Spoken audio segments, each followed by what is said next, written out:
तुम हार इसलिए रहे हो क्योंकि तुमने जीतने की सोच छोड़ दी है।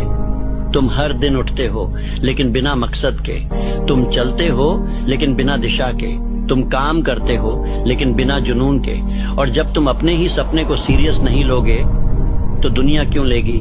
याद रखो, कोई तुम्हें हराए उससे पहले तुम खुद को हराते हो। तुम सोचते हो कि हालात खराब हैं, लेकिन असली दिक्कत तुम्हारी मानसिकता में है। तुम खुद को छोटा समझते हो, तुम टालते हो, तुम डरते हो, तुम बहाने बनाते हो और फिर उम्मीद करते हो कि जीत मिल जाएगी। नहीं, जीत सिर्फ उन्हें मिलती है जो खुद को चुनौती देते हैं। तुम हार इसलिए रहे हो क्योंकि तुमने अपने दिमाग को आराम पसंद बनाना सिखा दिया है।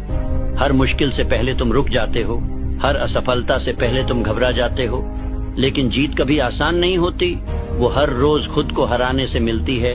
तुम्हें फिर से उठना होगा, भले ही 10 बार गिरे हों। तुम्हें फिर से देखना होगा सपना,